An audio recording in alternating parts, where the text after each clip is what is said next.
अस्सलाम वालेकुम दोस्तों, कैसे हैं। मैं उम्मीद करता हूं कि आप बिल्कुल ठीक होंगे। आज मैं आपको इस वीडियो में फुलकारी के बारे में मजीद थोड़ी सी हम डिस्कशन करेंगे। इससे पहले मैंने फुलकारी के बारे में एक वीडियो पहले बनाई है जिस पर मैंने इसका पस मंजर के बारे में थोड़ी सी बात की थी कि फुलकारी क्या है और कहाँ की तकनीक है और किस इनके एरिया कौन सा है। आज हम इसके मोटर्स के बारे में बात करेंगे और इसको किस तरह इनकी कढ़ाई की जाती है, इसके मोटर्स किस तरह के होते हैं, उनके ऊपर हम बात करेंगे।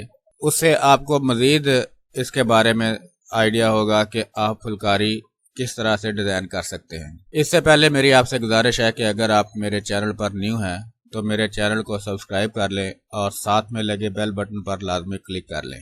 उससे मेरे आने वाले वीडियो का नोटिफिकेशन आपको मिल जाएगा। तो फुलकारी का अगर आप देखें तो ये वाला मोटिफ जो है ये बड़ा ख़ास मोटिफ है इनका, ये वाला और ये सारे ही तकरीबन ट्रेडिशनल फुलकारी है। और इसके अलावा दो चार फुलकारियाँ मैं और भी दिखाता हूँ। मसलन ये वाले मोटिफ है, ये इतने क्लियर तो नहीं है, आपको शायद हाई रेज नहीं है, इस वजह से ये आपको अच्छा सही नज़र नहीं आ रहा होगा, लेकिन कलर की डिवीजन आपको नज़र आ रही है। और अगर इसको हम देखें तो ये देखें इनका जो टांका है, टांका इनका एक रुख का है, यानी कि या तो ये देखें इस तरह से है, इस तरफ से, और या फिर इस तरफ से ऊपर, या हॉरिजॉन्टल है या वर्टिकल है, इस तरह से। अगर आप पूरे का पूरा डिज़ाइन आप देखेंगे तो पूरे डिज़ाइन में ही इसी तरह से ही नज़र आ रहे स्टिचेस। तो ये इसकी ख़ास बात है। और ये हालांकि स्टिचेस एक ही धागे के साथ ये कढ़ाई की गई है, लेकिन जब उसका रुख चेंज हुआ है तो उसका कलर थोड़ा फ़र्क लग रहा है। यानी ये वाला मोटिफ जो है इतने का, ये अगर आप देखें तो आपको फ़र्क लग रहा है, इसका रुख चेंज है। और इसके सामने अपोजिट ये वाला जो है ये भी इसी तरह से, लेकिन ये वाले जो फूल है इनका थोड़ा सा डार्क कलर लग रहा है। ये सिर्फ धागे की रुख चेंज होने की वजह से ये चीज़ है।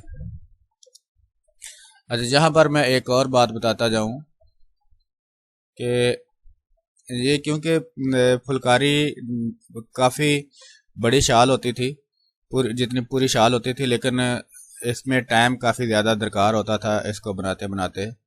तो कई बार अक्सर अगर धागा कढ़ाई करते करते ख़त्म हो गया तो दूसरा धागा जो है वो जब यूज़ करते तो उसका मिलता जुलता शेड जो है वो लगा लेते। ज़रूरी नहीं कि वो वाला जो है वो 100% सेम शेड ही आपको मिल रहा हो, लेकिन इस फुलकारी का जब ये आपका पीस है थोड़ा सा हमारा जो हम देख रहे हैं, इसके अंदर ऐसा इफेक्ट नहीं है, लेकिन हमें और किसी जगह पे मिलता है तो मैं आपको इसके बारे में बताता हूँ। ये देखिए, ये इसका ख़ास ट्रेडिशनल जो मोटिफ है वो ये वाला इसका ख़ास मोटिफ है। ये वही चीज़ है, अगर आप देखें तो ये यहाँ से ये इधर रुख है ये, और बाकी जो है ये ऐसे रुख है। इसके रुख का ख्याल रखते हुए, डायरेक्शन का ख्याल रखते हुए फिर हम अगर डिज़ाइन करेंगे, अपनी प्रिंटिंग में इसको लेके जाएं या एम्ब्रॉयडरी में लेकर जाएं, तो फिर हमारी ये फुलकारी की तरह का लगेगा।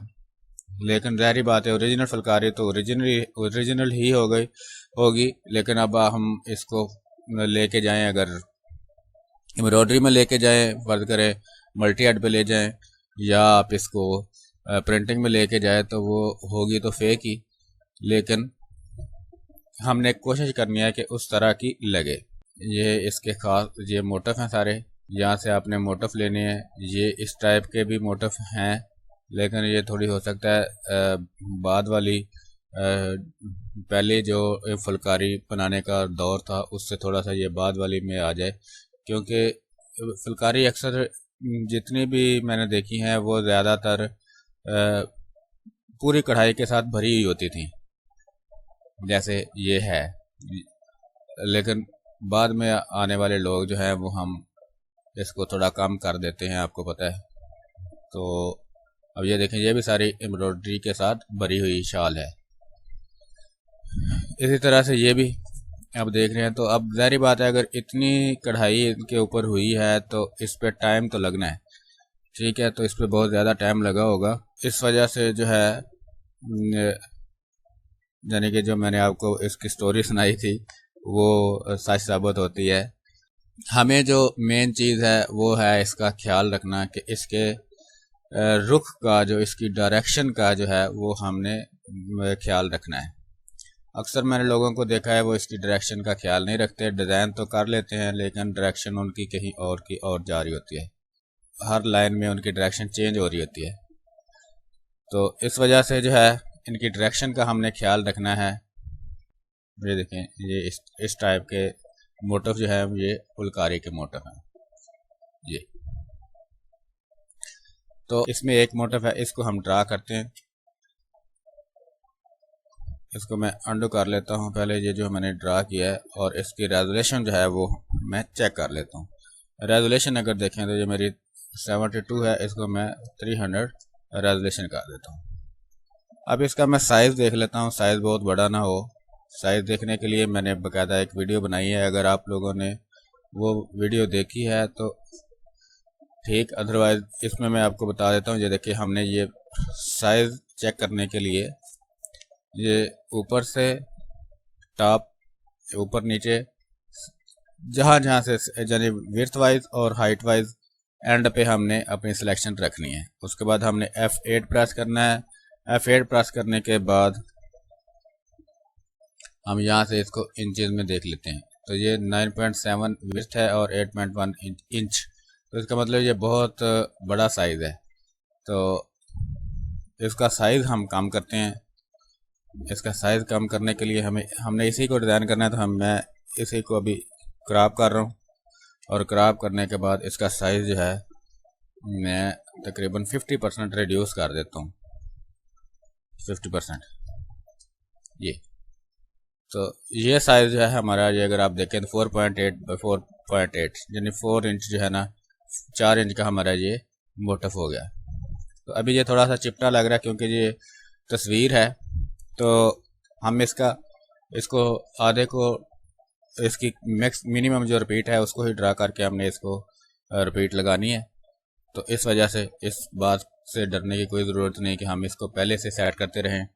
हम न्यू चैनल क्रिएट करते हैं और इसकी ड्राइंग स्टार्ट कर लेते हैं। कोई भी आप कलर रख लेते हैं हम।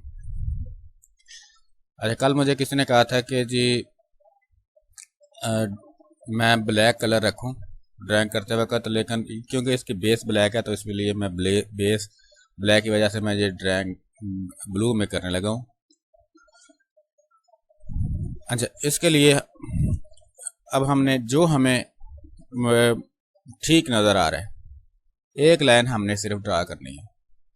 मसलन या तो हमें ये वाली लाइन नज़र आ रही है सही, ठीक है, तो हम इसको ड्रा करेंगे, या ये किसी भी जगह से जहाँ से हमें नज़र सही आ रही है।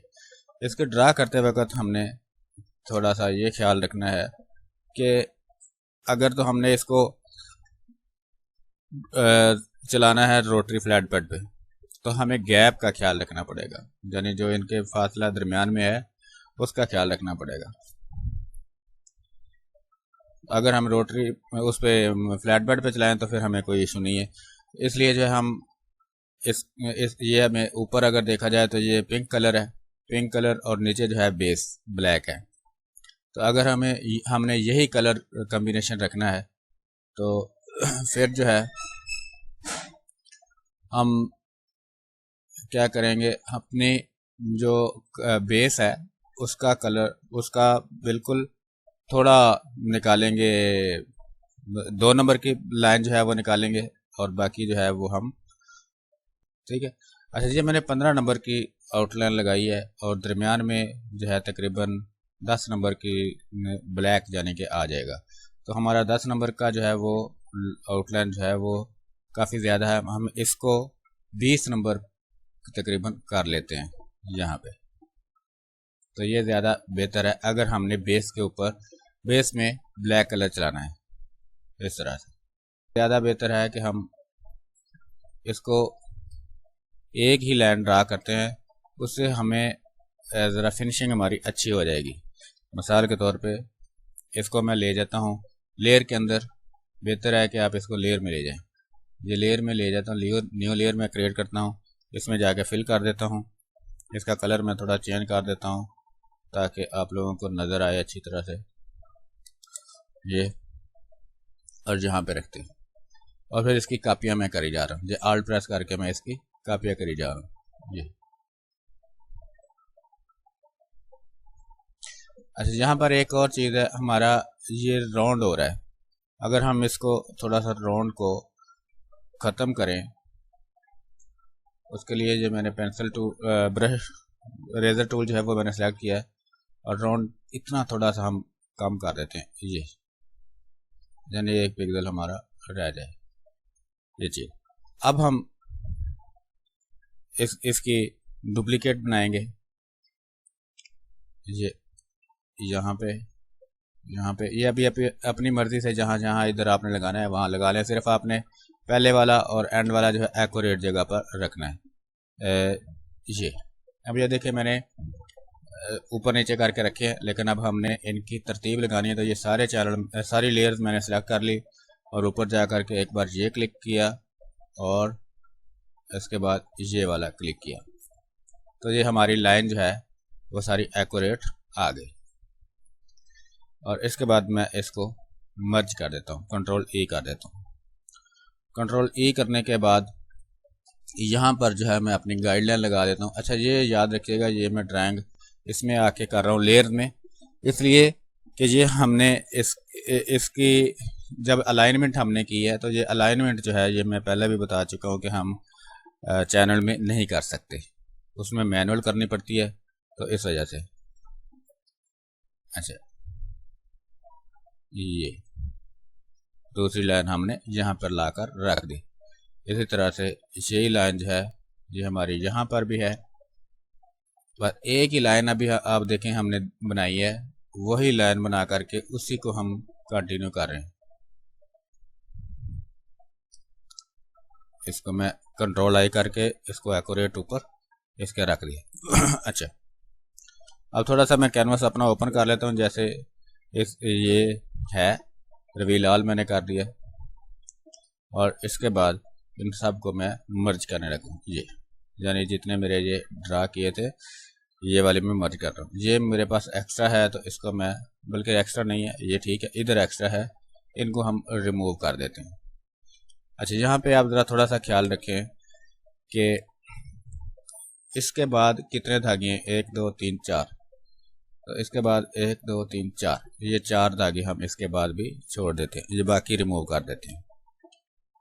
ठीक है, अब यही चीज़ जो है ये इसी तरह से इस तरफ दूसरे रुख की तरफ हमारा ये आना है, तो उसके लिए भी हम इसको हम थोड़ा सा जहाँ पर रखेंगे ये। अच्छा, अब आप देखें, अब हमने अगर इसी को इस तरफ फ्लिप करना है तो ये तो होगा ठीक, लेकिन अगर हमने यहाँ पर लेके आना है तो ये देखें इसका रुख जो है वो हमारा चेंज हो जाएगा, जो कि इसकी फुलकारी के मुताबिक नहीं है।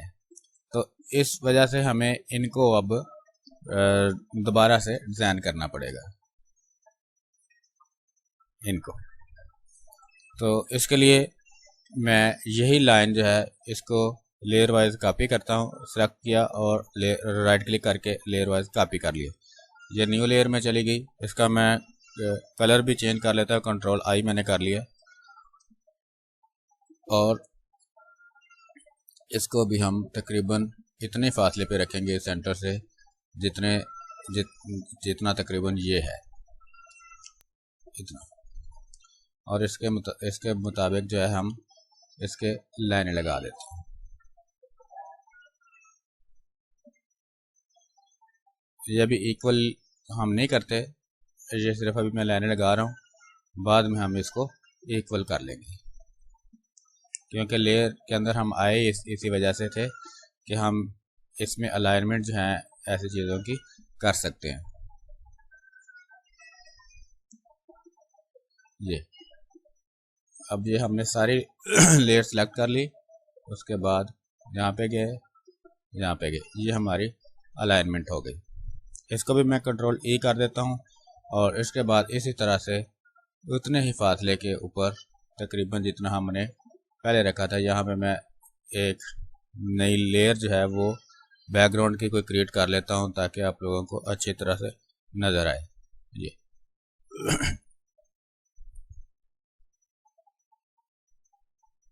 ये इसके बाद इसी के मुताबिक ये, और इन तीनों को हम एक पर ये बैलेंस कर लेते हैं। ये इनको मैं कंट्रोल ई कर रहा हूँ। कंट्रोल ई करने के बाद मैं रिवील ऑल कर रहा हूँ ताकि ये मैं आसानी से इनकी जितनी जो एक्स्ट्रा हैं उनकी कटिंग कर सकूँ। तो इस तरह 1 2 3 ये हमने कटिंग करवा दिए, 1 2 3 1 2 3 ये। तो ये हमारा मोटिव समझ लें कि मोटिव की जो ड्राइंग है वो हमारी मुकम्मल होगी। अब इसको मैं दोनों को मर्ज करता हूँ और इसको मैं कट करवा देता हूँ, एक्स्ट्रा को इसको भी मैं कट करवा देता हूँ और इसके बाद इनको मैं फ्लिप करवा देता हूँ। ये कंट्रोल ए कर देता हूँ और इस तरह से ऊपर नीचे से हम इसको फ्लिप कर देते हैं। ये इसको भी मैं कंट्रोल ए कर रहा हूँ जी।